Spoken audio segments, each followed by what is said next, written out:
Professor Swami, Professor Basu, and Professor Sahu, can you hear me? Yes, yes. Yeah. Okay, fine. Thank you. And Mr. Dhananjay, can you hear me? Yes, I can hear you. Thank you so much. Okay, ma'am, I think we can. You can start the welcome address. After which I leave the description. Yeah. Okay. So, well, welcome to this intimate webinar among experts. We wanted to discuss, our work has come halfway about transport sector in Odisha. But to give you background on the MacArthur project, this is about how to nationally determine contribution of India within the Paris Agreement, says that your CO2 intensity would go down, our CO2 intensity would go down by 35% by 2030, and our share of non-fossil fuel will increase to 40%. Now, we decided to do it for three states, Gujarat, Odisha, and Assam, and for three sectors: power, transport, and agriculture. Right now, with lack of time, I would not go to in long reasons for why these three, but basically Gujarat is an industrialized and urban state. Odisha is a rural and very intensive primary sector, coal, aluminum, and other heavy metals, and very primarily rural also. So there is a sharp contrast between the two states. And we need to, when you talk about India, we need to cover all situations. Now, yesterday also they said, but we are mining coal, we are exporting to power as well as coal to other sectors, so we can't meet this. But every state has some reason not to do things for themselves. So the question is whether whatever we are listing out is good for you or not, and forget about the actual numbers right now, but whether these steps make sense for your development according to your development priority. So that is the key principle which we have to follow to follow up our suggestions. Now, basically, you are all transport people, so you know that let's say we have looking at five options: energy efficiency, higher public transport, scrapping old vehicles, going to electric vehicles, and so on.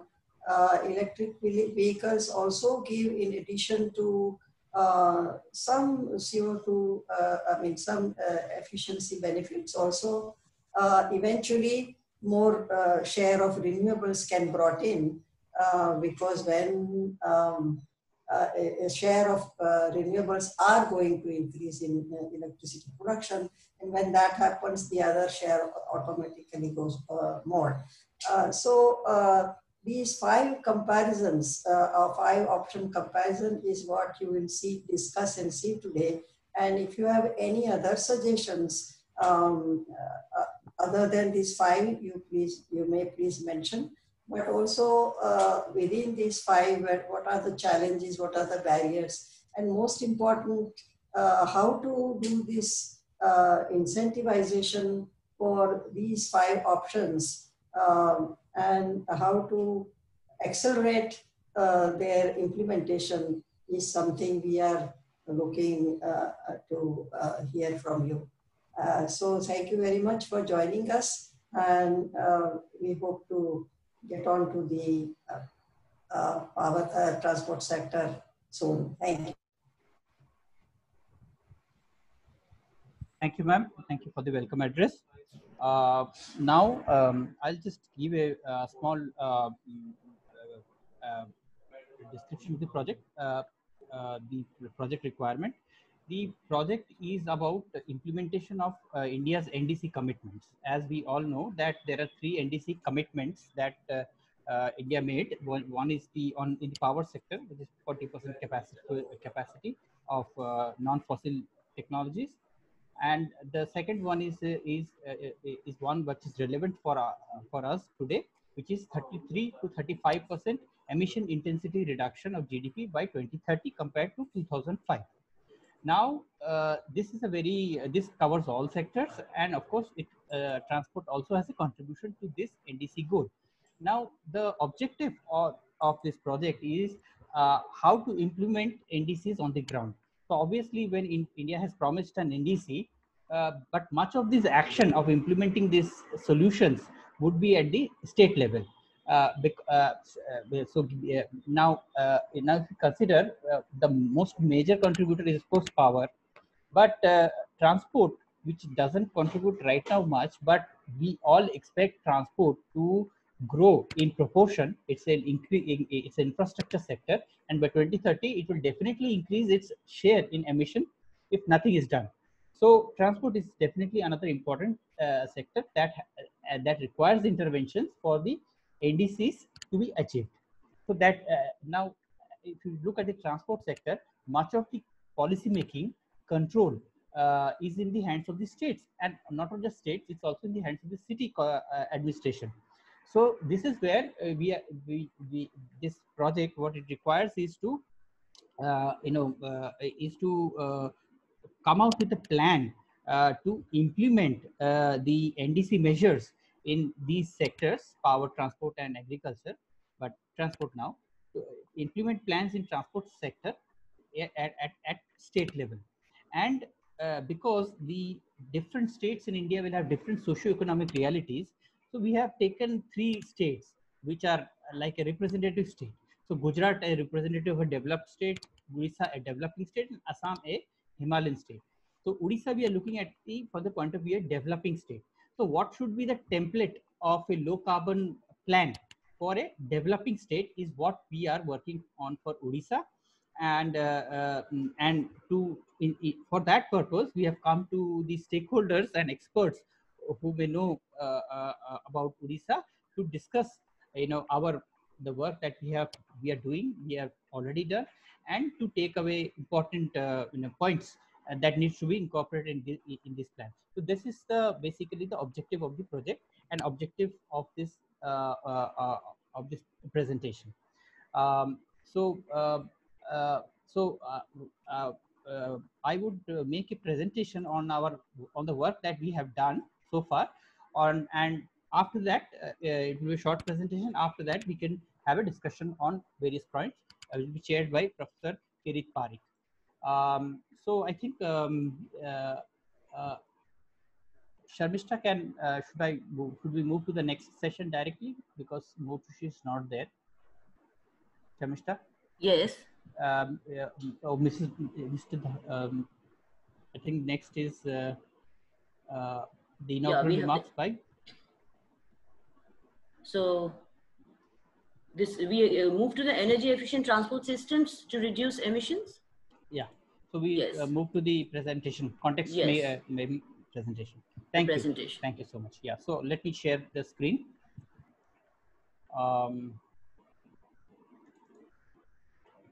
Can everyone see my screen? Yes, we can, Prabhat. Yes. Just a minute. You could just optimize the screen size. I'm trying. Just press F5. I think it will come. Okay. F5. Yeah. So thank you everyone for joining me for this webinar. The webinar is on enabling state level strategic actions for India's NDC, a presentation for Odisha's transport sector. Now, to start with, Odisha's transport sector, if we consider the road and railways share, it was 5.73 of the total GSDP of Odisha, and it grew by an annual growth rate of 12.62 in 17-18. Now the share of the transport sector in Odisha, the share of Odisha's GDP in India is around 2.5%, and the GDP of Odisha has grown by around 7% in 17-18.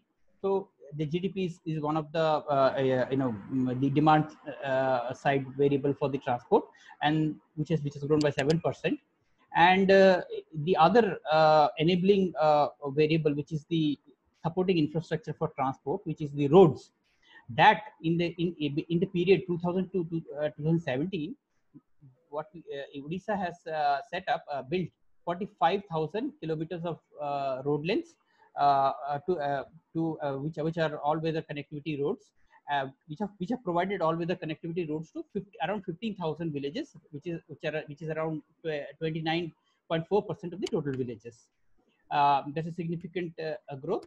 And what we find by the end of 16-17 is that the total road length is of around 256,400 kilometers and kilometers. So that's the amount of road length, which is quite substantial if you see it in comparison to the other state, where Odisha has large number of roads. And Odisha contributes around 4.2% of the total emissions level in India. This is according to the JG calculator that we have found out. Now, if we first come to the transport infrastructure for transport, which is the enabler of transport. This particular slide shows the composition of the road lengths in Odisha. Now, what we see is that there's a significantly high proportion of rural roads and rural roads and project roads, and significantly lower proportion of urban roads. And we also see that there is a significant amount of total unsurfaced roads. So what one can conclude here is that the road construction in Odisha has been primarily aimed at supporting the rural transportation. So more rural roads means more transportation that will arise from the rural areas.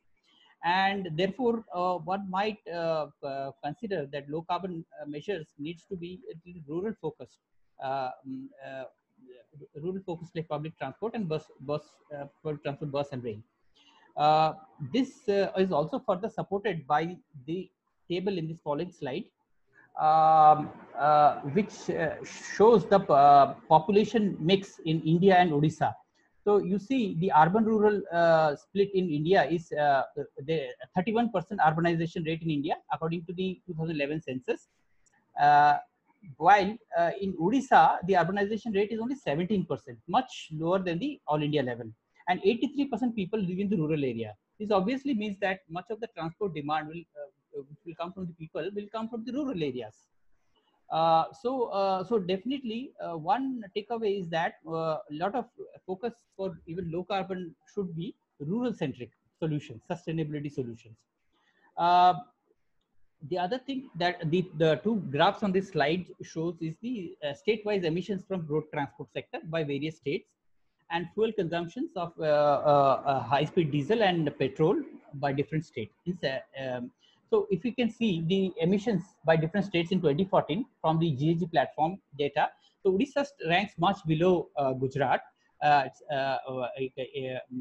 around somewhere around 14 in terms of emissions. This is also is in line with its ranking in terms of maybe GDP also. And it is also reflected in its fuel consumption. So it is it's around 14th in terms of diesel and petrol consumption compared to the other states. Now, if we come to the the fuel consumption, we know that it ranks 14th, and so we see the fuel consumption. Now, where does this fuel consumption in Odisha come from?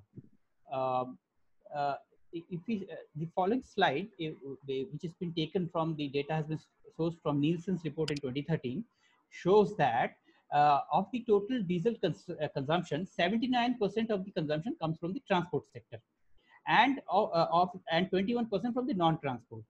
Of the 79%, 44% comes from HCVs and LCVs, which are carrying freight, and buses. This split is not provided in the Nielsen report, so that's what it is. And 19% comes from private cars, 10% comes from commercial cars, and only 6% comes from three-wheelers. So substantial proportion coming from freight. And in terms of petrol, it is consumed in the transport sector only. And of the consumption of petrol in transport sector, 79%, nearly 80% is consumed by the two-wheelers. Only 10% is consumed by cars, 4% by UVs, and only 1% by three-wheelers. So obviously, what this data basically, what this table basically shows is that we have to, for Odisha, the focus has to be on the freight, HCV, LCV, and buses, and in the two-wheelers for petrol. So these are the two segments that needs focus in Odisha. So finally, that was the fuel consumption by mode.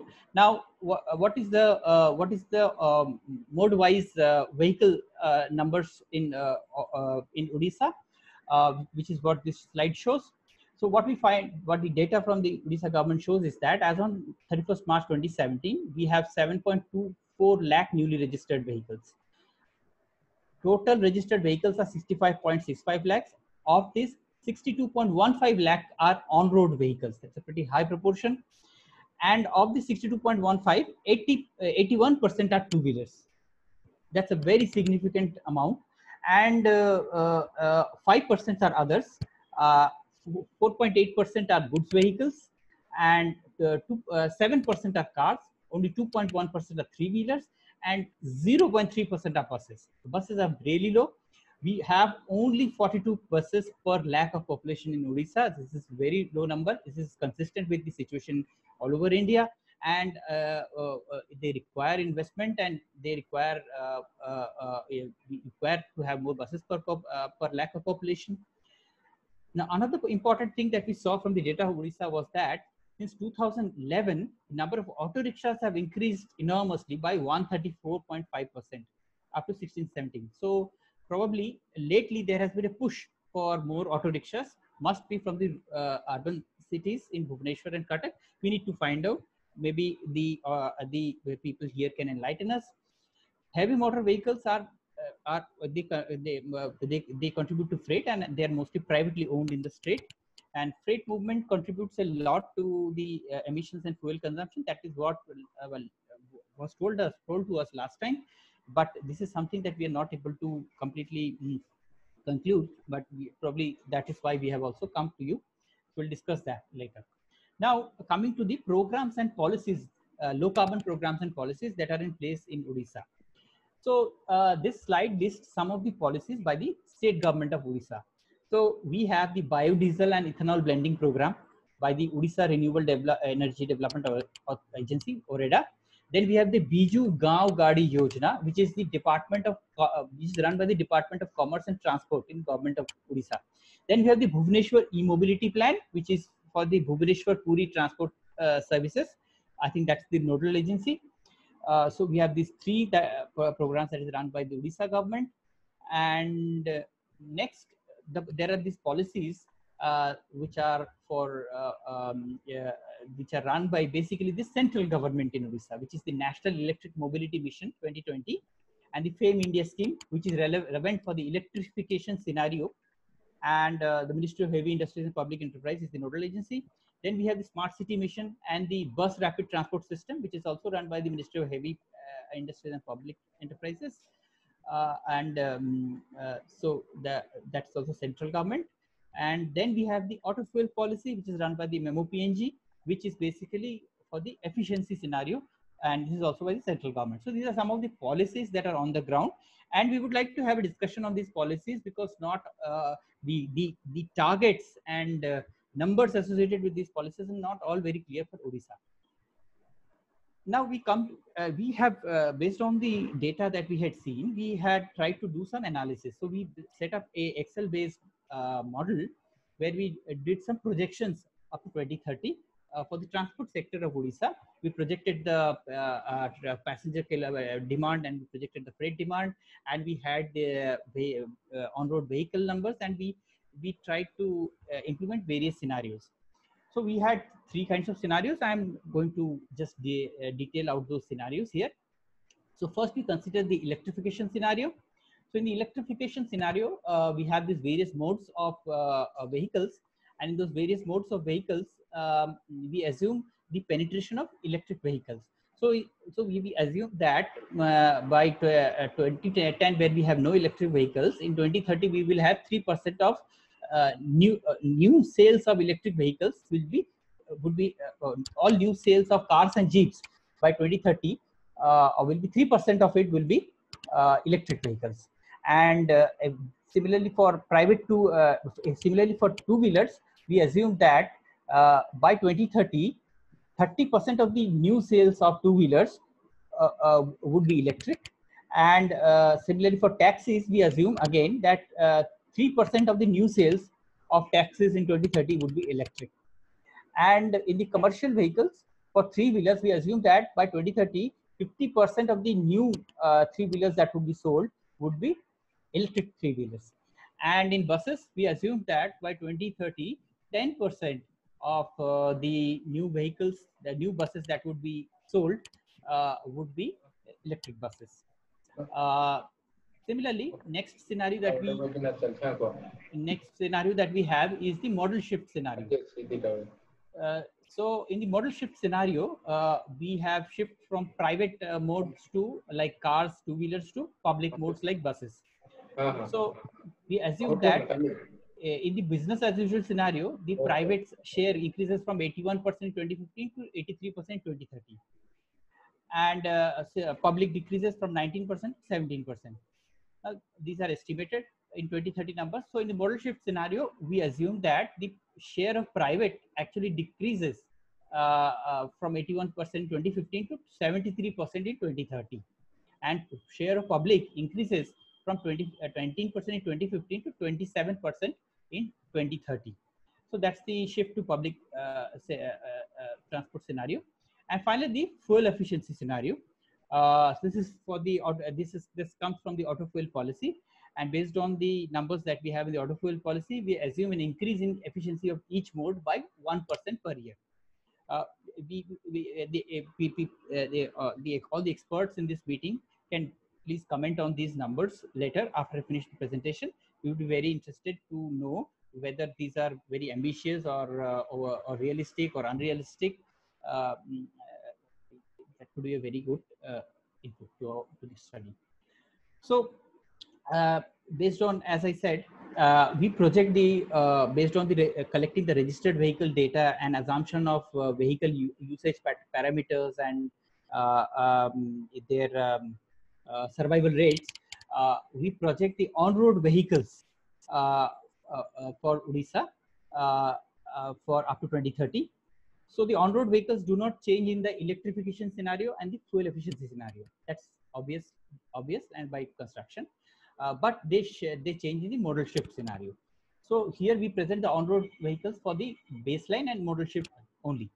So we find in the baseline, the on-road vehicles increases from 4 million to 4.28 million, 6.67 million in 2030. That would be the same with for the electrification and the fuel efficiency scenario. But in modal shift scenario, we have a reduction of 1 million on-road vehicles, and much of that is coming from the two-wheelers.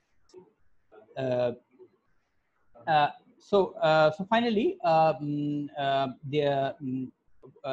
these are the projections of passenger demand and freight demand in the model. The passenger and freight demand has been projected with respect to elasticity with the GDP of Odisha. We would like you to comment how good or how bad these projections are. The projections show a CAGR of 7.25%, growth rate of passenger transport services, and it increases from 69 billion passenger kilometers in 2010 to 278 billion passenger kilometers in 2030. Much of that is coming from the two-wheelers and the buses and taxis. Freight transport is also projected in the same manner, and we have a CAGR growth rate of 5.52% for the freight transport in terms of billion BTKM.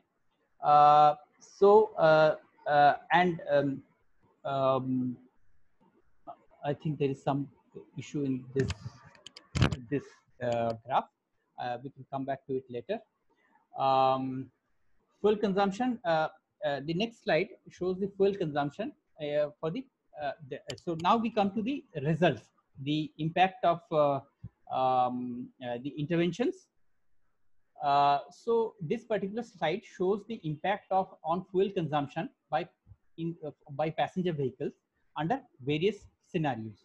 So what we find is that from 9 terawatt hour in 2010 to it increases to 25 terawatt hour in 2020, and finally to 39 terawatt hour in 2030 under the baseline scenario. And the maximum reduction in the fuel consumption is obtained in the electrification scenario. It reduces from 39 to 33 terawatt hour. Second most reduction is the modal shift scenario, where it decreases to 36%. Fuel efficiency reduces it to only 37 terawatt hour. So electrification here seems to be the most effective strategy for reducing the emissions in the passenger vehicle segment. Then the next slide here shows the fuel consumption, impact of fuel consumption by freight vehicles. So as you can see here, our calculations show that the fuel consumption increases from 19 terawatt hour in 2010 to 57 terawatt hour in the baseline. And this reduces under the fuel efficiency scenario to 45 terawatt hour. That's a significant reduction. But the other two scenario by definition doesn't affect freight consumption of fuel by freight, so they don't have an impact. Only fuel efficiency has an impact. This is where there is a shortcomings, because we have not run the modal shift for freight and electrification for freight. This is something we want to discuss. So fuel efficiency is the shows that fuel efficiency has a significant impact on fuel consumption by freight vehicles. Substantial, more than 10 terawatt hour reduction. So if we combine them together, so in total fuel consumption in the road transport road sector, what we find is that the most effective strategy is fuel efficiency, which reduces the fuel consumption from 96 terawatt hour in baseline to 83 terawatt hour in the fuel efficiency scenario. Electrification is the next best, which reduces to 96 to 90 terawatt hour, and modal shift reduces it to 93. So that and this is very much reflected in the emissions from the road transport sector. So fuel efficiency again is the highest reduction. It reduces emissions from 25 million tons in 2030 to 22 million tons in fuel efficiency scenario. So electrification reduces it by only 1 million ton from 25 to 24. It's compared to the cost, its impact is very minimal. This is something that we can discuss. So what are the learnings from Odisha? Learning from the analysis that we have done so far is that there are higher share for two-wheelers in vehicle composition and higher share for rural roads in road network. So Odisha is a very less urbanized state and low per capita income compared to Gujarat. So low carbon policy needs to focus on two-wheeler and rural centric interventions.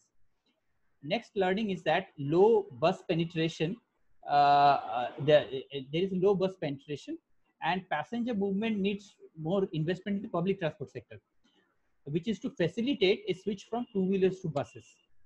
Now, and the other there is one learning, and the next learning is that electrification and modal shift are effective to reduce emissions in the passenger transport sector, and fuel standards effective in the reducing emissions from the freight transport sector. Now, those were the learnings. I've come almost to the end of my presentation. I will just close my presentation with these following questions for discussion. And the questions that we would like to discuss with you is that the policy targets considered in this scenario, which I have explained earlier, that is the electrification, modal shift, and fuel efficiency, how realistic they are, how ambitious or unrealistic or too less they are. We would like your comments on, and we would like what would be a good assumption for Odisha. Then the other problem is that Odisha specific transport behavioral parameters are currently not completely available. So we have used Hyderabad specific parameters from the CPCB report. It's a dated report, but that's what we could get close to. This is a lacuna right now. The next thing that we want to discuss is that rural-urban disaggregation of the passenger transport demand. Is it feasible? Can we do that? Is there data, or is there a methodology of published papers that we can refer to? Can we have data on rural-urban split of registered vehicles? Majority of population are residing in the rural areas. What rural sustainable transport interventions could be considered? And this is very important. I think so. This is something that could make our plan very, very applicable to Odisha. Then, then what we have is that there is a lack of data of urban bus transportation corporations. Because in low carbon, as we have been saying, if you want to push more buses, it requires a lot of investment in buses, and it also requires the bus sector to be more profitable. So we would like to have a understanding of the analysis of the what parameters can make the bus transport more financially stable, sustainable. So that data are not very much available for the urban bus transport. So that is what we would like to discuss. Then what policies can be taken to encourage bus transport? Suburban rail and long distance railway, data and role in the low carbon policy of Odisha, this can be discussed. And what is important also for Odisha is that we have not really considered gas based transportation in our analysis so far, but some discussion on that would be welcome in buses, 3-wheelers, 4-wheelers. What policies for low carbon measures in freight can be the important part. What policies for low carbon measures in freight can be considered? Do we need to consider something? I would like to have the expert opinions. Then the last two, which is any quantifiable target based on current state government policies that we have missed, not considered. There could be a lot. Please comment. And any additional policy that can be considered. That would be very good.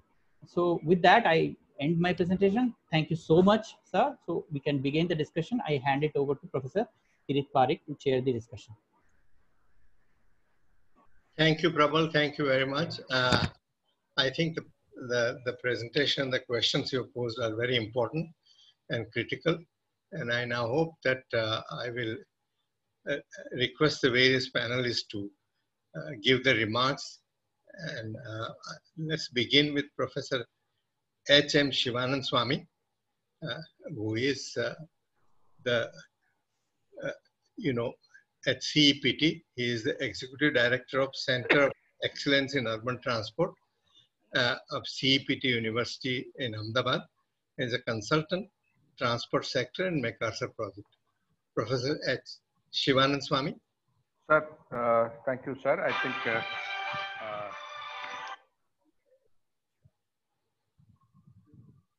Shalini, I'll call back. Sorry, sir. It's a very elaborate work that happened. And one would like to go back to the questions which were raised by the presenter. Would it be possible to put them back on the market? Yep. At a broader level, I have a very well worked out presentation, as I said.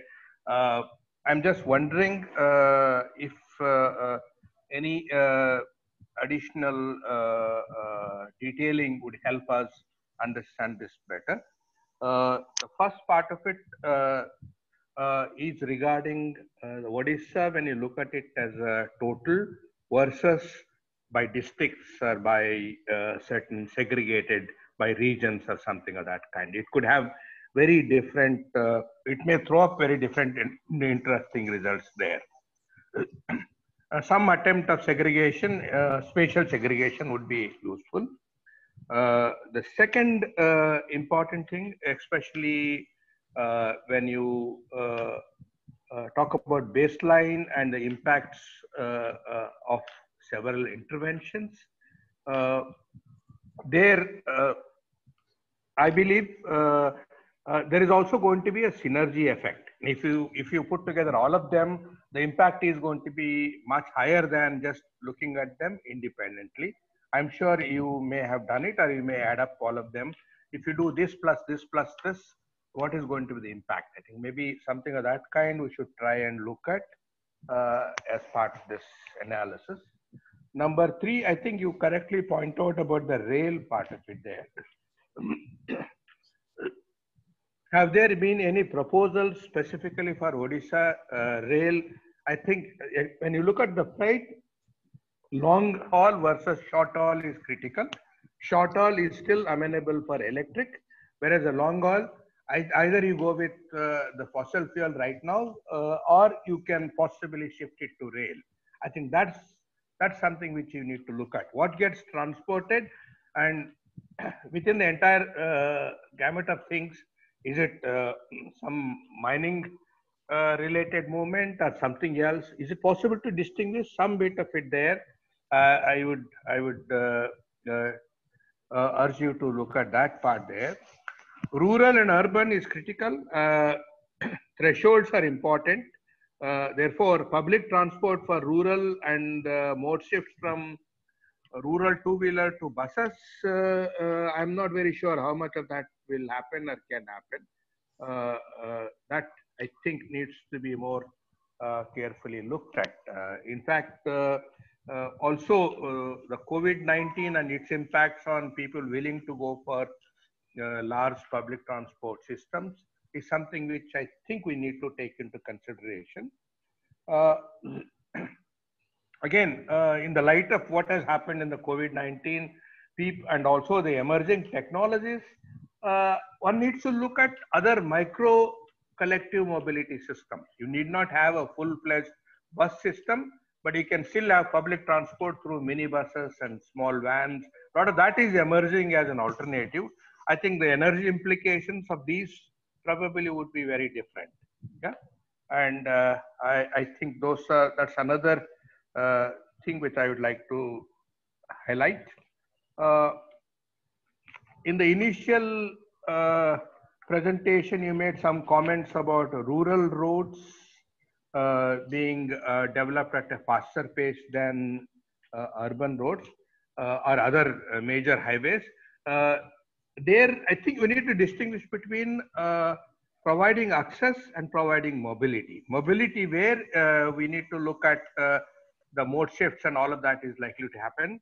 A minimum road network, minimum accessibility is very important. That distinction, if we can make providing access versus providing mobility, I think that would be of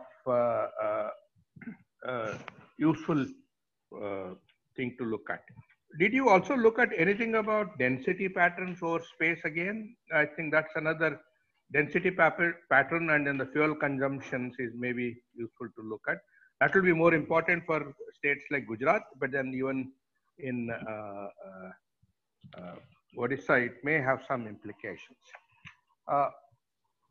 Electric, again, what is the source of energy? Electricity. I think that's whether it's coal-based or fossil fuel-based. I think that some comments on that would be useful.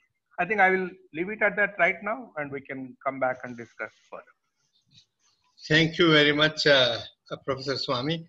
I think you raised a very important issue, whether under the COVID situation and the fact that people would like to have their own private transport, can we shift people from two-wheeler to in rural transport to buses? And if you want to ship it, what is the quality of rural bus transport has to be increased so that people are attracted to use it? And what would be the economics and energy consumption of these? These are important questions, and I think we need to address them. May I now request Dr. Devashish Basu, Assistant Professor on School of Infrastructure, IIT Bhubaneswar. Professor Basu. Hello, thank you, Dr. Parekh, and Professor and other dignitaries online. So the works carried out by the IRDA is very much pressing and very much contextual, And in the context of present days, the way they carried out the study, must emphasize that it's a macro-based study, are kind of very much essential in order to suggest something as a major policy for the state government. So let's start from urban, then I'll switch to the rural area. So obviously it is a most major part of the state actually is the rural, but in few places the urban, but as it is the urban area, but much promising here in India, in this in Odisha, we can expect that we can make a transport plan as a prerequisite for anything at the beginning, instead of as a consequential requirement because of some problems is there. So here everything's the everything's in terms of the transport planning we can do from the very beginning, thinking about the 2030 2050 downwards what we need to do, and still we can have an excellent land use transport integration model, because some cities are matured but here cities are very much emerging in nature, and some cities maybe in future maybe going to in a transition mode, going to be a more matured city like Kotak, but Bhubaneswar is very much kind of emerging area. In other cities also, in those cities there is a, we can think about new land use transport integration model. Yeah. So in if you think about the land use transport integration model at every aspect, then we can think about the carbon reduction in the carbon footprint or reduction in the trip rate. So those kind of aspects can be conceived at the beginning rather than thinking later. So among the problems currently, that two-wheeler percentage of two-wheeler modal share is significantly high, and we mostly find that the users should be a choice rider, but instead they behave like a captive riders. Okay, so because even though the recently the public bus transportation has been introduced in the city, but still a user remains the captive in nature. So we carried out some survey, and the primary objective is the primary problems faced by the commuters is that they are door-to-door transportation and flexi time and dependence and no dependency kind of thing. That's why they try to become more captive by buying the two-wheeler rather than thinking to become a choice rider, whether we have a public transport or other mode. So in order to make the general commuters more choice rider, in fact that they can think about to switch to the modal share to public transport, introduction of the more public transportation buses are very much required, more and more. So there are many attributes to carried out this study, and things are really improving, because the waiting time that was the initially was the more than 10 minutes was not accepted by the people, but in some cases in peak periods and peak directions waiting time is coming down. So therefore the gradually the public buses are gradually becoming the more attractive to the general commuters. And another aspect is that as the door-to-door travel is their primary aim to satisfy it as a part of their travel need. So we have to think about the integration. See, even in the Amrut also, even in the NUTP 2006 or 2014, it is clearly mentioned that there should be a well integrations about the nearby residential area and public bus transport, so that we can encourage the people to access to the bus stops, and then we can motivate them to switch to from their existing mode, mostly here it is the private vehicle, to the bus mode. So that is, we have to think about how the public transport can be aligned all across the city's network, so that that kind of all two-wheeler dependency can be gradually can be diminished. Um, private car ownership is gradually increasing. So it is the private car ownership because of their travel need. It is not that, because the common people aspiration, the rise in the common people aspirations, that is gradually increasing day by day in every metro cities in India. So social structure is improving in kind of metro area. Besides, the easily credit facility and the availability of the bank support, that is also augmenting to own a vehicle. So policies are there obviously very much flexible. Even though I have an alternative transport mode, maybe a public transport support, still I think that as a part of my social structure I need to own a vehicle. So if it is the owning of vehicle is there, concept is coming, so gradually you have to think that whether to owning of the same vehicle can be made switch from the existing the fuel mode, fossil fuel, to some other energy mode, that we have to think. And from right now, this kind of policies should be made, or kind of government support, or maybe kind of, see in Delhi government, they said that if there some people, if the people buy the battery vehicle car, then they will be exempted from the road tax for some period. So those kind of policies can be introduced, so that the people will be encouraged to think about from the existing fossil fuel based vehicles to the electric vehicle, or alternative energy supported vehicle. So that is essentials. In case of the rural transport, in many, because the mostly the state is major part is the rural transport is there, and we have a very good rural road infrastructure is we have the major district roads, other districts roads, we have the state roads. So the introduction of the bus services, we have to think on it.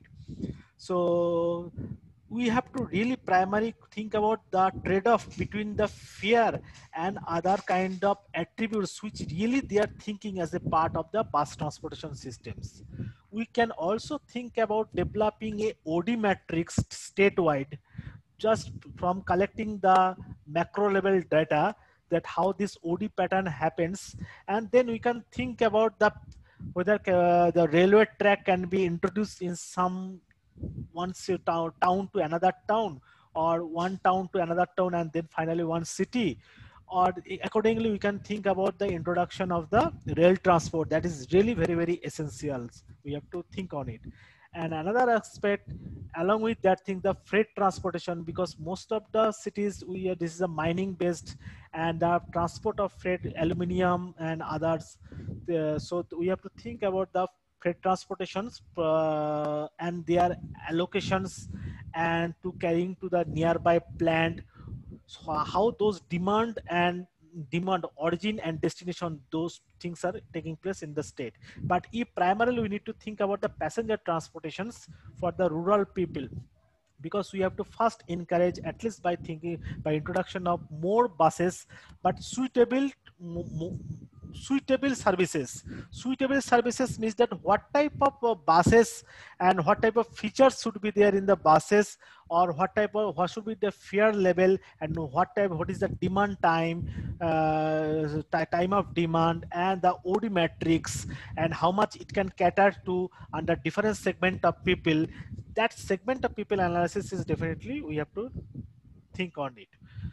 Then another part is that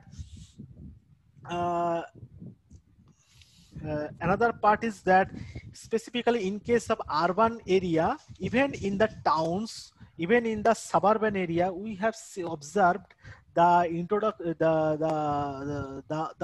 shared auto rickshaw, which is primarily the diesel operated. Okay, so that is the one of the major contributor for the pollution. When we all could accept it, but we cannot just eradicate them actually. So in just what we can think about, specifically for the city level, still we find that autos are kind of becoming a competitive mode to the existing bus transportation systems. So we need to think about the network plan for the public transportation and para-public transportation within the city in such a way that this shared auto transport becomes a complementary to the bus transport in order to satisfy their door-to-door travel need of the commuters. So that's what kind of new transport network design, that is called the network design, we have to think about. Actually, currently, IIT Bhubaneswar in association with Kharagpur IIT, we are working on that path of the auto and the path of the bus, how should be aligned all across the city and of Bhubaneswar, so that the autos will become a complementary to the bus, and primary on the bus path, auto will never be going to pose a kind of competitive mode. That's what we are currently working on. Then again, when the auto picture comes, then again the pollution thinks that is there any kind of model can be introduced, so that from the over a period of time we can switch from the fossil fuel to the other energy support systems. So those things we have to really think on it. Recently, we carried out a very interesting survey and their subsequent analysis for the pedestrian movement, because after all, NUTP and Amrut all are emphasizing that the walk mode or the non-motorized transport needs to be introduced or promoted in any metro or emerging city. So that is the beauty of the emerging cities. We have to think from right away. So because in the already matured large metro cities, CBD area actually is kind of not friendly for the work purposes. Any metro city, Cebu city, but in the our Bhubaneswar, it's the first emerging here. From the very beginning phase, we can think about where the work mode can be introduced as a kind of primary mode, CBD area or the shopping complex or the around the school college area. And while thinking about the work mode, we have recently thought about introduction of the solar panel for the as a paver for the work mode. And we carried out a study about its feasibility study, kind of financial and also the economical, and we have studied that how much percentage of the solar panel needs to be introduced in order to make it a economically sustainable or feasible. Though initially it is a cost intensive, but in order to reduce the cost, in order to reduce the initial investment, we have thought about that whether 25% of the total pavement surfaces needs to be covered by the solar pave, or 30%, or 50%, 75%, 100%. And accordingly, the energy obtained from those solar pave, we have thought about where those things could be applied. It may be used for the bicycling charging, electric bicycle charging, or even we can think about providing the electricity support and the in the night for the guardrail or for the lighting, so lighting or security purposes. Or we have also thought about that the same the electricity generated due to this solar pavement can be further used for the charging of the shared auto vehicles. So kind of though the initial investment or photovoltaic share is kind of going to be little higher in initial days, but if we carried out a 30 years down the line for the main operation cost, maintenance cost, everything we have considered, and we have observed that over a longer period it is going to be a much beneficial. So why not we cannot think about the surrounding of the school area or surrounding of the business or government offices premises. We can make that places total walkable with walkable infrastructure, or we can identify a particular traffic analysis zone in a particular period of time, total walkable, and with all this kind of photovoltaic solar panels supported. That could be interesting. And in kind of town or suburban area, also we are recently thinking out to identify a network for the walk, how much a person's walk. So in a suburban area or in the towns, so small town or the town which is gradually going larger, in those towns we have to find out a small network of the walk path network, because the walk path or pedestrian facility is not is not getting popularity unless it is not connecting all important locations usually desired by the of the population belonging to a particular town or in a suburban area. If those things are really satisfied, I'm sure they can think about, and they would not mind to walk down at least currently they do say 500 meters. Tomorrow they will not mind to walk down to 850 meter or 950 meter, because we carried out some willingness to willingness study, and we realized, though it is an SP data, kind of optimistic data, even we went for the kind of conservative analysis, and we realized that still around 20% to 35% is more increment in the walk length we could expect, if provided that there is a grid of the walk path is there in an suburban area and in the town area. So these things we can thought about. We have not done specifically more work, or we have not paid so far any concentration for the rural transportation systems. My colleague Dr. UC Sahu, he extensively worked on the rural road network development in Odisha, but also of course it is our focus area. That you can you think about a OD pattern among the various towns, the demand and their projected demand, and how a kind of alternative transport can be maintained, a kind of macro based analysis that we can think about now. And many cities, recent days, that electric vehicle that E word is gradually becoming popular. Just add the word E. So obviously, who does not want that the say electric buses?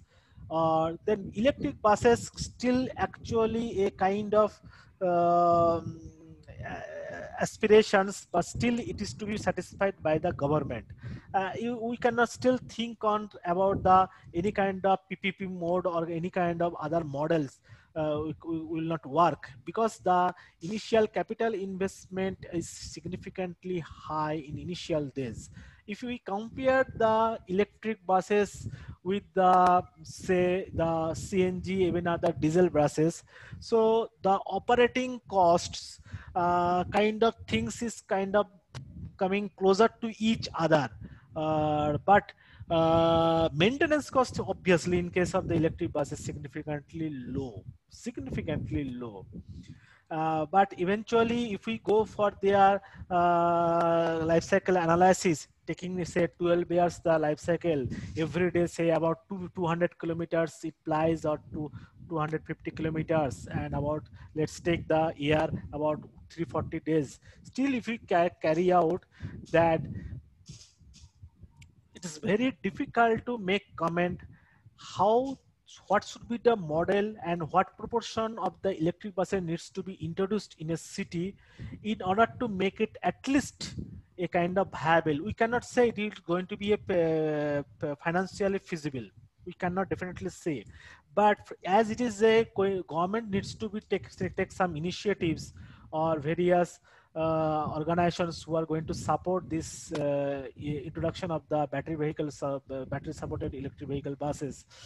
We can think about carrying out a comprehensive study, economic study, under various demand segment and corridor segment that we need to carry out. And then we have to come up with a thumb rule that for which demand, how many electric buses needs to be introduced in order to support a given demand, and its demand increase over a period of the life cycle of the bus.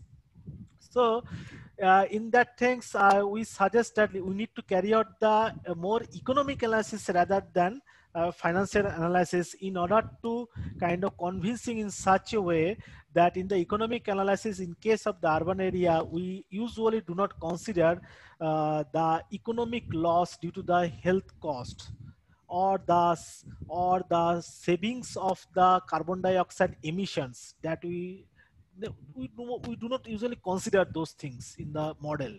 but we have to think on we have to come up with a decision. Suppose a city where the population is about 1 million or little higher than that, and the demand pattern is giving, and a given demand pattern and its projected level, then we have to think about how many electric buses are required to be introduced. And if the buses are introduced, then whether this bus is actually economically going to be feasible or not, considering the health aspect. But financially, it is very difficult to satisfy that it is going to be feasible. I am really going to expect the comments and suggestions from the other experts, panelist members. But that is sort of, I have a plan kind of thing for a given demand or the various demand segments. We need to come out with a kind of thumb rule, considering the health cost, savings in the health cost, savings in the carbon dioxide gas emissions, and savings in other pollutants. Can we come up with some decisions? Because we, is many cases, World Bank, they carried out a kind of macro-based study.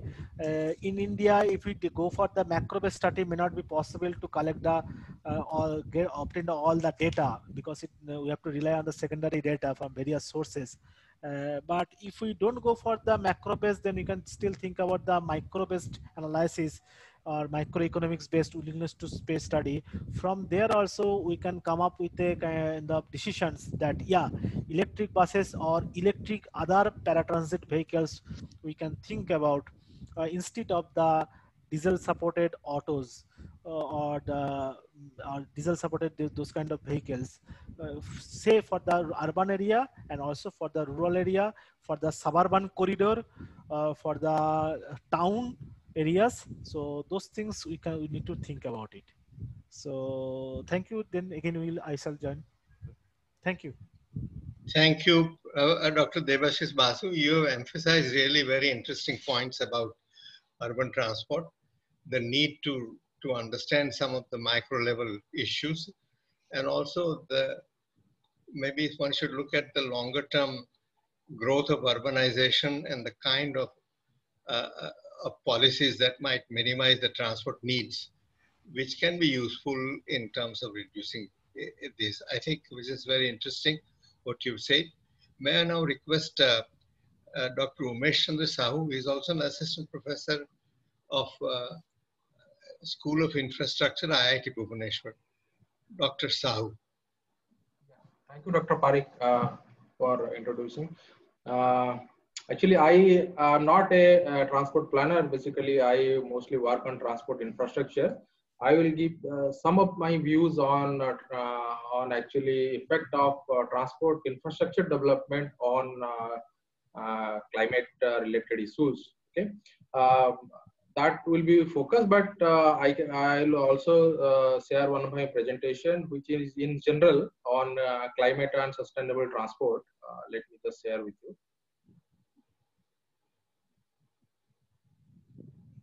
Please go ahead. Yeah. Are you able to see my screen? Yeah, now. Yeah. You may enlarge the size, make Yeah, it. You can just press F5, please. Yeah, please. Doing that.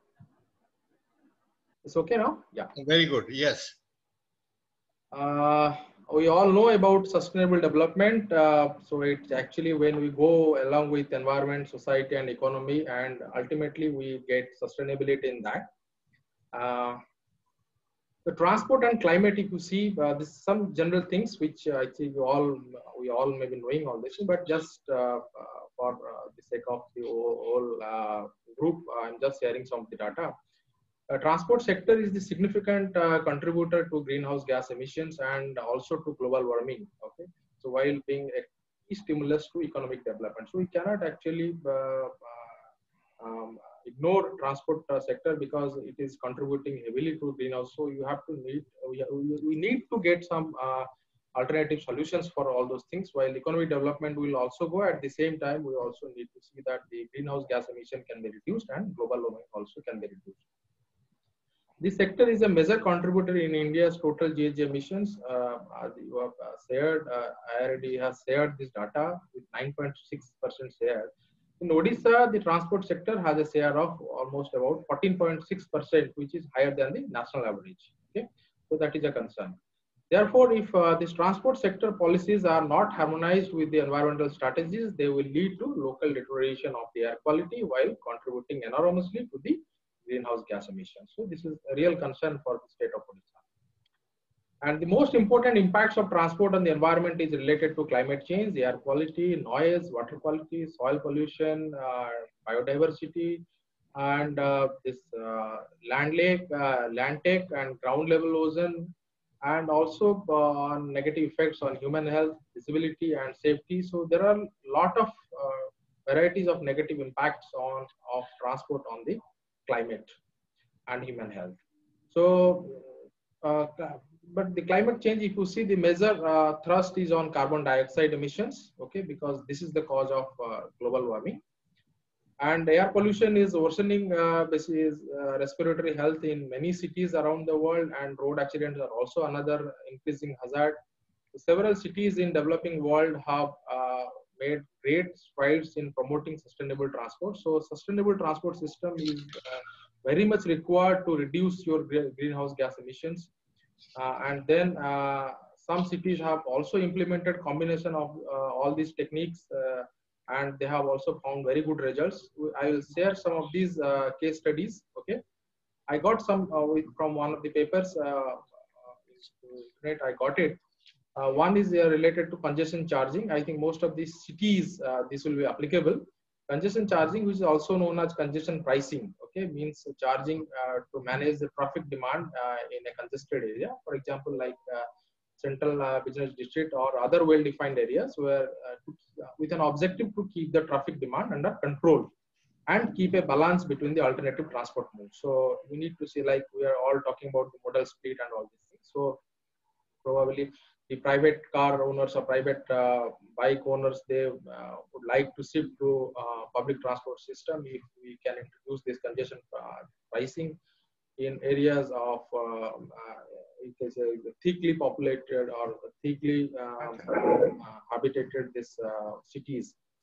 So a congestion charging system would was introduced in 1975 in Singapore, which boosted public transport patronage almost immediately and led to a 45% reduction in traffic and a 25% decrease in roadside accidents and an increase in average travel speeds from about 20 km/h to over 30 km/h. So average travel speed also increased due to this measure. Second, another one which was implemented in Germany, eco tax and vehicle tax. Germany has implemented a number of relevant measures in recent years that combine fuel and vehicle taxation to improve the efficiency of the vehicle fleet, okay, and reduce the frequency of journeys and influence the modal choice. So as part of the ecological tax reform, petrol and diesel prices, they have increased for some period of time. And then they have also introduced a motor vehicle tax, which includes a CO2 based calculation. That means the vehicles which are generating a higher CO2, they will be heavily taxed. That means lower rates for automobiles that have low emissions. Okay, so this may be one. And then bus rapid transit. Yes, this has been introduced in India also at many places. But however, the Bogota in Colombia has been the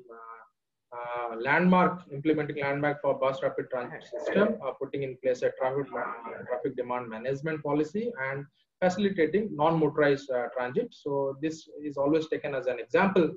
It's one of the most successful BRTs, moving up to 36,000 passengers per hour in each direction. So for this BRT also we need to plan the things properly, because many cities in India, the BRT has also failed miserably, like in Delhi. So except I think in Ahmedabad, the BRT is not successful in India in many mid-sized cities as well as our cities. As well as 1 million ton of carbon dioxide saved annually through this bus rapid transit system. Air quality improved substantially in the city with emission reductions of 43% in terms of SO2 emissions, and in terms of NO emissions, 18% reduction and 12% in terms of particulate matter. Road fatalities are also reduced to over 80%, and average travel times increased by 30%. So You can also go with mass rapid transit system, like metro-based system. Like in Delhi Metro Rail is one of the successful stories in that direction. We have been seeing that. So the metro in Delhi was estimated to lead an overall reduction of around 2.3% in carbon dioxide emissions in the initial phase, with the potential of reduction up to 10% in its full ridership, if its full ridership to be achieved.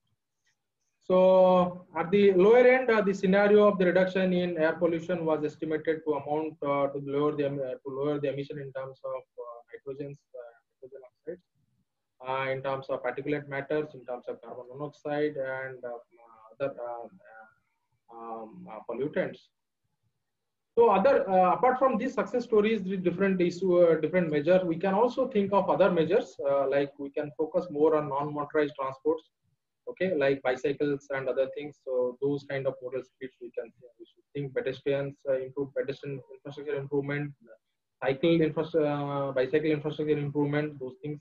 Then improving intermodal transportation system, so that the system should be well planned. Like if there is a metro system, that should be connected with feeder bus system, then feeder to bus stop to the last mile connectivity to bicycles, or maybe to walk mode and all this. So this intermodal transportation should be properly improved in cities, reducing traffic congestion through implementation of intelligent transportation system, introduce energy efficient vehicles, okay, these e-vehicles and all you can go with. Then increase use of liquid biofuels in place of fossil fuels, replace fuel operated vehicle with battery operated vehicles, improve the road condition, because road condition are being as I work on mostly on road infrastructure. So I will say that road condition also plays an important role, because if you have a bad road, that results in more travel time and more greenhouse gas emissions. So we need to improve the road condition. Also, you need to go for energy efficient road construction. Okay, so like for construction of road, we normally carry the materials, road construction material from far off places. So there should be thrust on use of local and waste materials which is available nearby. So in road construction, as far as possible, we should also focus on different energy efficient, like your coal mix. Normally, when we construct bituminous roads, as Dr. Prawal Ghosh was showing, that use percentage of the road network, road infrastructure in Odisha is rural roads. Okay, and while because it's more about the construction. When we go for construction of such roads, huge amount of greenhouse gas emissions are emitted. So this for that we need to think of some energy efficient. So this coal mix asphalt, where there is no hitting of the bitumen, that binder, we do not, there is no requirement to heat this binder, because when we heat the bitumen and prepare the mix for road construction, a lot of emissions goes, and then that contributes largely to the greenhouse gas emissions. So that can be drastically reduced by using this, and this has been a very good proven technology. But in PMGSY, there is a norm now, 15% of the road has to be constructed with new technology, and there we press hard to the executing authorities to go with coal mix asphalt, so that the emissions can be reduced. But beyond that, we cannot force. So we cannot force. So that policy should be improved. That since this is an established technology now, why 15%? Why not 100%? The road should be paved with coal mix asphalt, where there is no hitting requirement, and more local and waste material, so that the conveyance of vehicles carrying road materials should be reduced. So this infrastructure related thing should be brought into the policies, because this is one of the major contributor in greenhouse gas emission and climate changes. So some suggested measures in terms of vehicle, improve efficiency and conventional vehicles. These are related to the manufacturers.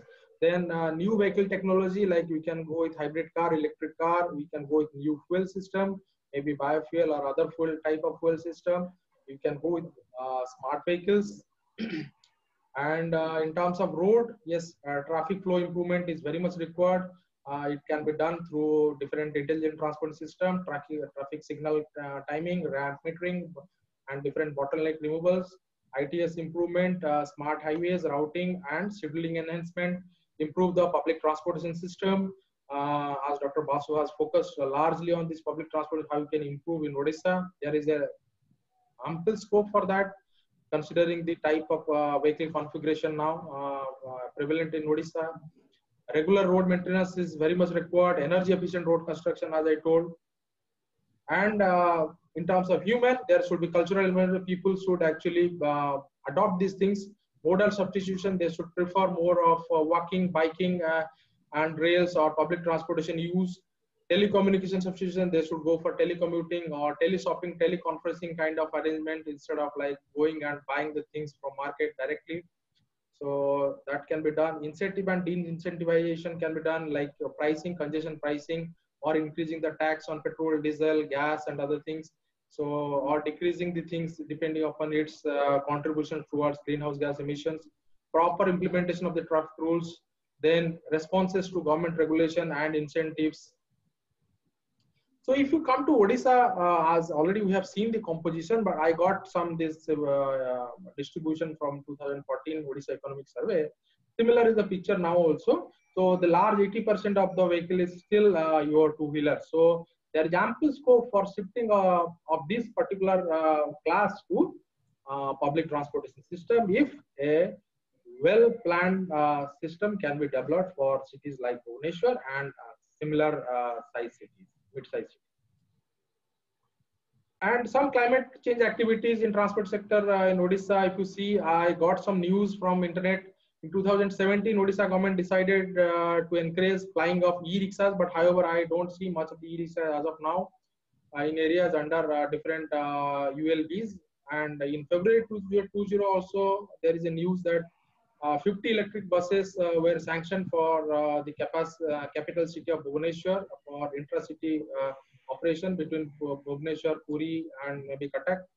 So these things are there. I got some climate change activities planned in transport sector from one document also, that they say that expanding the road network, flyovers and bypasses, that means development to for decongestion, and this is being implemented. Probably there are a lot of things are going on. Develop plans for inland waterways. I think some work is going on in, but I think that is still in planning stage. Introduce mass rapid transit system. I don't think this is saying it's implemented, but I don't know how far it has gone. Mass rapid transit, as of now, there is no proper public transport system in terms of buses. I don't know whether this metro rail related or other mass rapid transit system has been implemented as of now. I think people from government can better tell on this, throw some light. So some proposed activities, as mentioned, like you shall go for the different policy changes by phasing out old vehicles in order to reduce emission. There is some activities going on in government. They are planning to phase out vehicles which are more than 12 years old instead of 15 years.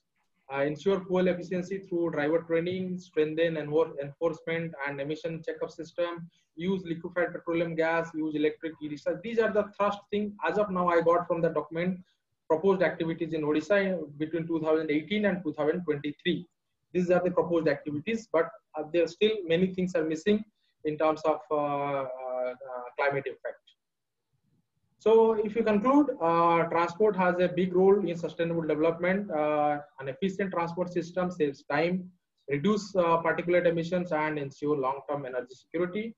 Fewer climate change mitigation gains have been made in the transport sector than in other sectors worldwide.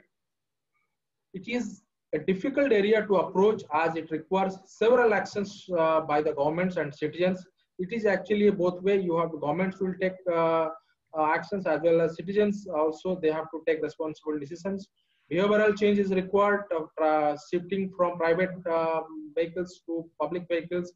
Infrastructure commitment by the government and willingness to leverage political and financial capital, which is required. Of course, capital is very much necessary. So identified measures towards development of sustainable transport system, promote public transport system, BRT, MRT or similar kind of systems, promote non-motorized transport, demand management and improve road management, pricing policies, vehicle technology improvement, use clean fuels, and energy efficient road construction technology like cold mix asphalt should be introduced in 100% of the roads, at least the rural roads. Apply incentives and de-incentives depending upon the need. So thank you. These are all from my side. I will ask IRD probably they can add more something related to transport infrastructure related issues and concerned climate things. Thank you, Dr. Sahu. Hello, is anybody saying anything? Thank you, Dr. Sahu. I think this has been a very interesting presentation. You identified a number of important issues. I think road construction, road maintenance, green fuel, etc., which I think some of this we really need to factor in. And I certainly think that the whole issue of having an integrated understanding of the transport system is really critical, as you emphasized it.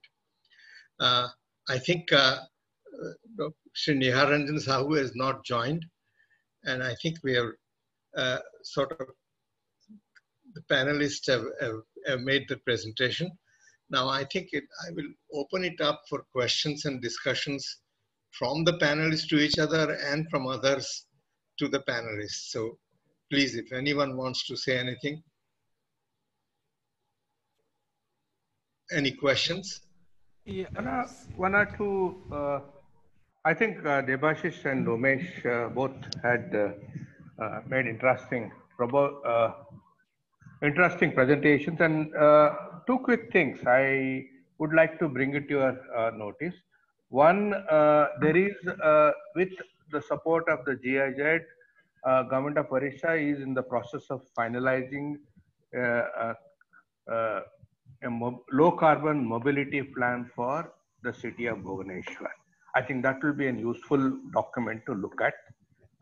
And urban, if you really talk about urban, I think Bhubaneswar is a major town, and rest of them are semi-urban or semi-rural. Therefore, if you focus on what is happening in Bhubaneswar, that should give us a great amount of information and what is happening or what will happen in urban Odisha.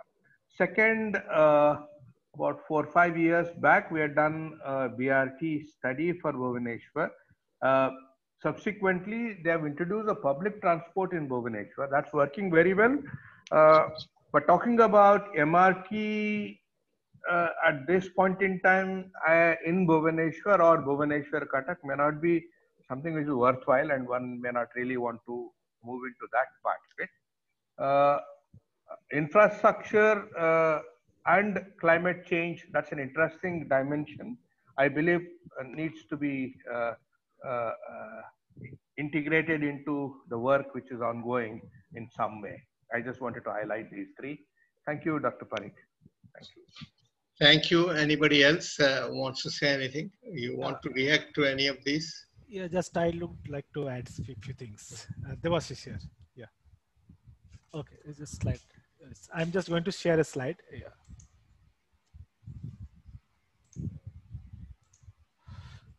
Yes. What is the beginning? Yeah. So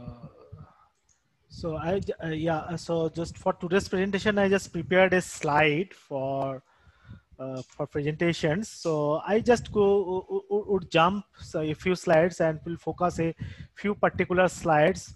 I think that IRDA, like organizations and academic institutions and any other stakeholders, they would now start thinking on it, whether not only just a kind of case specific, but an overall we have to think about for the transport related low carbon mission.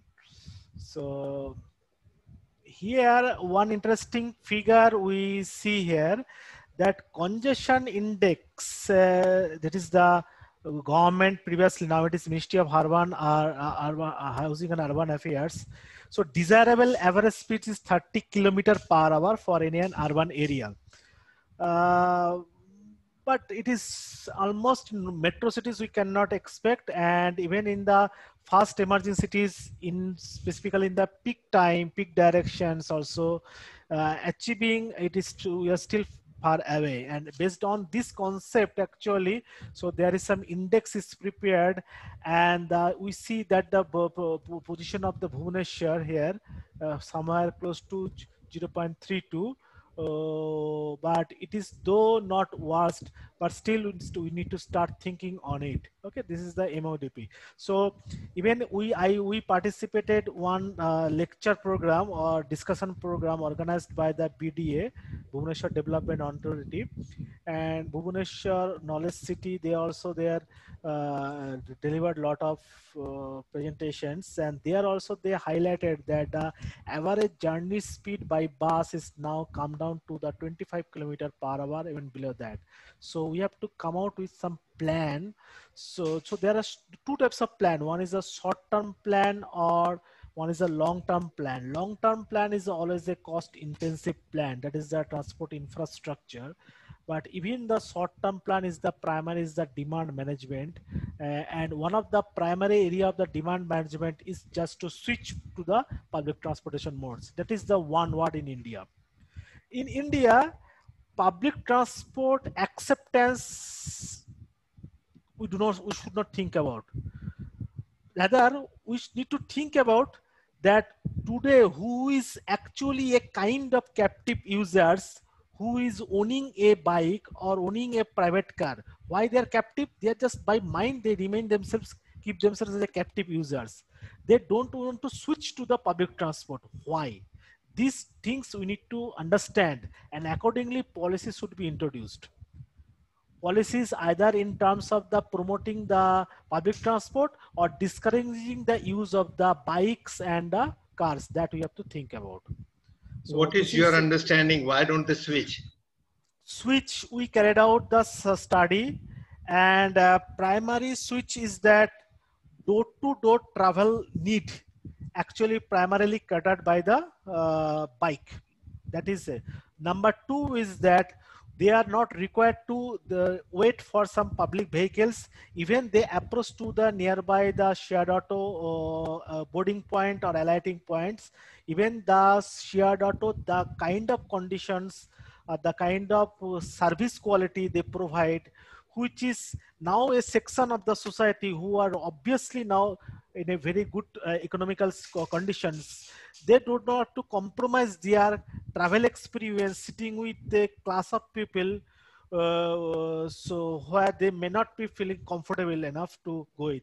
And above all, the thing is that specifically even in the BDA discussion also, they particularly emphasized on for the women travel. So there are, we have seen there is a significant kind of women trip makers are there, specifically who are college goers, school goers. So we need to actually think about it, but most of them, they use the bike.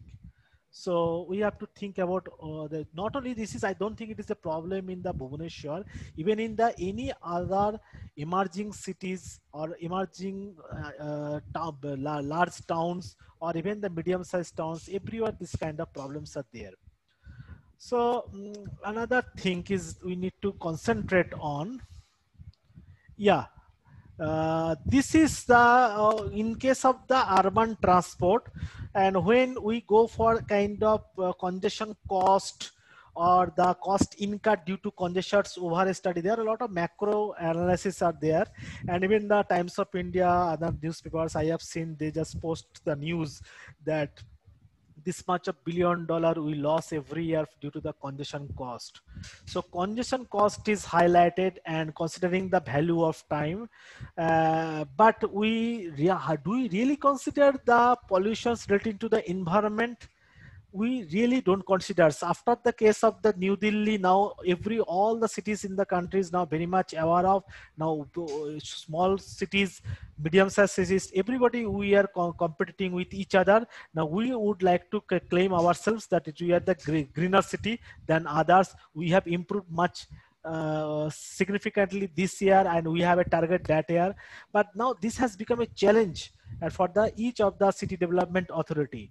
But for the air pollutions and the noise pollution, how it is detrimental, I have not at least found out any kind of study results, quantified study results in terms of monetary term. Quantified study results in terms of monetary term for any Indian cities. For any Indian cities, there is a kind of World Bank report is there. World Bank, they carry out both micro-based analysis, macro-based analysis. Here at IIT, we do the micro-based analysis. Macro-based, we do not take resort to that because the data collection from the secondary sources are kind of very difficult, but your organization kind of think in this regard. Here, you see that World Bank, they carried out the micro-based analysis for the how the cost for the pollutions needs to be calculated, and then if we really have this kind of quantified cost for carbon dioxide and its related inhalation of the other pollutants and its related disease and the death and the other kind of things, so we can then incorporate those things in the economic model to claim something that even though at initial phase government itself, even the government finds it difficult for promoting a particular service, but in long term it is contributing in a great manner. So that we have to think about the consideration of the economic impact of pollutions in any model. Okay, so there are macro-based studies is there and micro-based studies is there, but in India, at least we need to think about a micro-based study considering the matured city.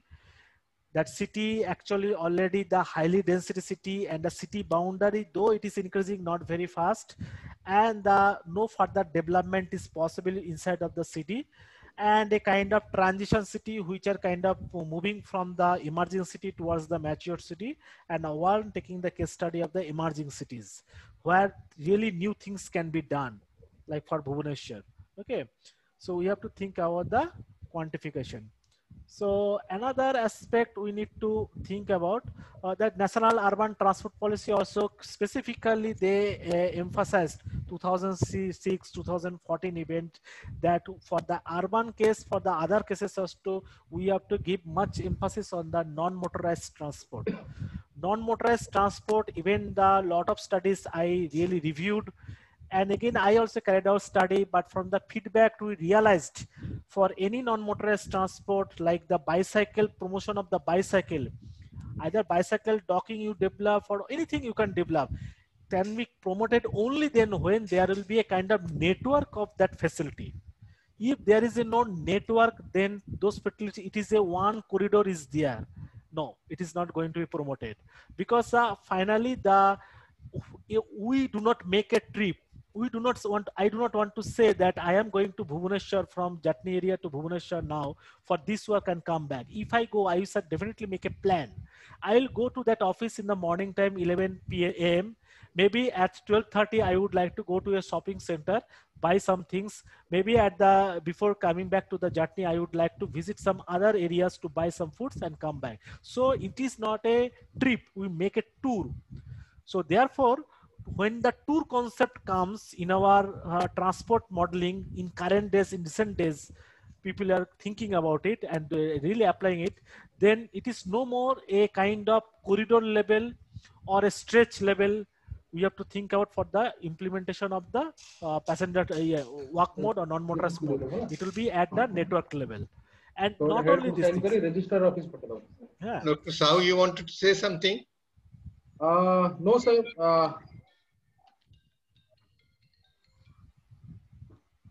Hello.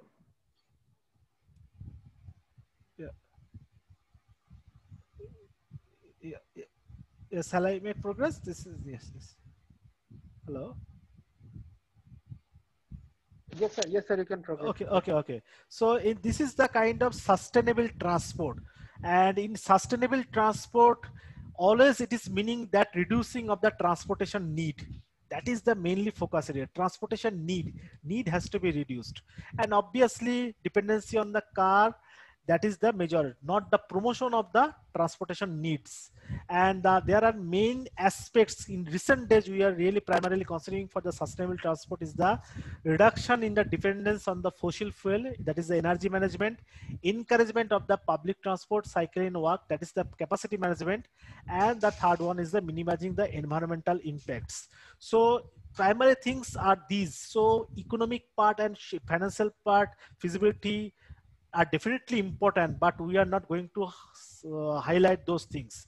Definitely somehow we have to go for such a policies so that we can go for the reduction in the transportation need and thereby reduction of the dependence on the fossil fuel. So other things among these things, say the electric buses is there. The interesting portion, that is the if you compare the electric bus with the CNG bus, diesel bus, even the hybrid bus, so cost is initially significantly high. Now it is around 1.7 crore, Ashok Leyland or Tata it is there. Actually, even we have to think about the charging time. So the one charging time is going to be that one night, or one charging time, how much kilometer on a typical weekday? I think, 200, Dr. Basu, yes. This is extremely interesting, but we should really come and focus on the thing and need to conclude this also. Yeah, okay. So here I would like to highlight that financial analysis versus economic analysis, we have to think for the any kind of introduction of the electric vehicles. And while the carrying out the economic, we have to think about the other pollution effects. That is, we have to. And I think you very rightly emphasized what would make people themselves behave the way we want them to. And that's very critical to understand people's motivations, their aspirations, what they want and why would they want to change, why they don't change, why they don't use public transport. These issues are extremely important. I completely agree with you. And then anybody else would like to say, I think we need to close this in another few minutes. Yeah, sir, I would like to ask, put some questions to all the experts. One that in the slides that I had shared, one question that I had asked is that there is an unavailability of vehicle behavioral parameters for Odisha. We are using Hyderabad, for example, the vehicle kilometers that we use for two-wheelers, cars, buses, HCVs, LCVs. They are taken from the CPCB report for Hyderabad. That is not available.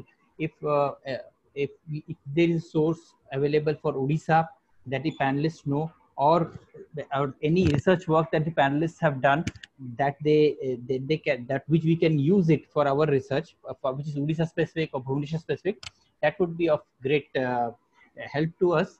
And this is one question.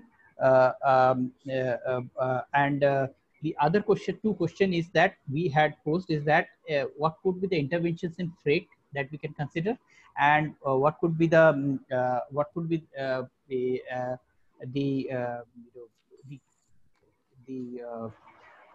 bus regarding bus sector data.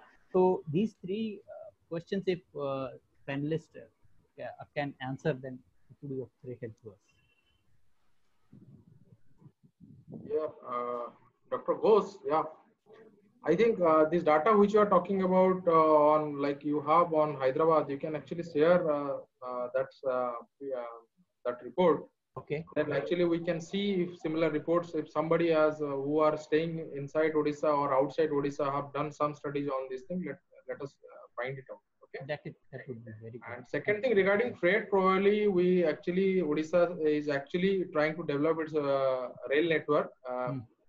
Now the western side and southern side, they have improved a lot.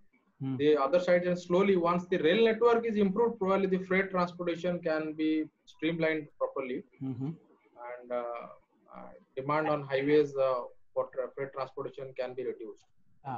And what about that rural-centric transport intervention? Is there something specific actually, that people rural, I think if you see the transport, like overall use of different transport modes and other things in rural areas, actually it is very low. The density is low. Though the infrastructure is heavy, it seems actually lakhs of kilometers have been constructed, but actually the traffic is very, very low. Okay? So it's not at all a concern for in terms of environment. I see. I see. Okay. And one last question is about the urban bus transport data. See, this road transport, Ministry of Road Transport, Government of India comes out with a financial, this financial data of SRTUs that this MoRTH publishes every year. So we have seen the Odisha specific data, but we wanted the for BRT and other things, we wanted to look at the urban road transport bus this thing. So is there a source that we can access? Are you aware? Maybe Dr. Basu can speak on this. He works on these areas. Hello, Dr. Ghosh, I think you should look at this LCMP study and then our LCMP. That's a GIZ study. Right now, it's almost at the verge of completion. It will have all the urban mobility data with regard to Odisha, with regard to Bhubaneswar. Yeah, you could possibly use that with some adjustments for other towns. Yeah, other bigger towns. And you also have, do write to me, I'll share with you a BRT report, which we did a few years back for Bhubaneswar. Yeah. Okay. But LCMP. But if it is not a public domain, will they share the data with us? It is. I mean, if it's not ready, they usually put it when it is really ready. Madam, it's almost at the verge of approval. I think. Okay. You have to notify it in the next 2-3 weeks time. Do you know the officer concerned? We need to write to GIZ, madam. They will be able to do that part of it. I can give you the connection to that. Yeah, and also there are so many interesting issues that one wants to do everything, but finally I think we can concentrate on policies, and where let us say you have a suggestion, then is there a corresponding policy and who are responsible, and how will that policy be sufficient, or do we need more tweaking of it or some radically different idea? So maybe we focus on that aspect, then doing minute data details, because sometimes many of these things, whether 5% or 10% here or there, will not make so much difference in the policy suggestion. I see. And I think that the infrastructure is a good idea also to look at as a total package of the policy. Yeah. Madam, I did not see anything on the taxes part of it. I think that's going to be a major element. What part? Taxes. On transport itself, various vehicles, and then whether they're incentivizing or disincentivizing, what can be done there. I think something of that kind would also be interesting thing to include. Actually, Dr. Swami, we are doing an analysis of this kind. I'm sure, yes. We are just on completely for Gujarat. We have not done it for Odisha, definitely. But we are almost doing it for Gujarat. So we'll share with all of you. That is there. No problem. So market measure is one of the things that we have to look up for in this project. So that is there. Yeah. As far as Bhubaneswar is concerned, I can share with you a few presentations. I can share with you our report. And then this report should be ready in the next 2-3 weeks. I will probably have access to that sooner than that. So once it is accessed and we can share with it, I will share. Right. Thank you very much. That's really very interesting. And I think I would request Dr. Basu also to send his PowerPoint presentation to us so that we can have a look at it. It looked very interesting. We could not completely finish this, but that would be useful. Sure. I think we have come. Yes, Dr. Basu? Yes, I will send it after this. Yeah, I think we have come to the close of this discussion. May I now request Prabal to find a concluding statement? Prabal? Thank you. Thank you, sir. Thank you, everyone, for joining us for this webinar. The presentations and inputs that have been shared have been very good. Actually, we were quite, worried or how to go about some of this. some of these parameters, some of this missing information had become a very impediment to improve our work further. I think we will be able to work upon improve, do some more work given the inputs. I would like to come back to all the panelists once we have done some amount of work and share our work with you in future too. I thank all of you for joining us in this webinar. Dr. Shivananda Swami, thank you so much.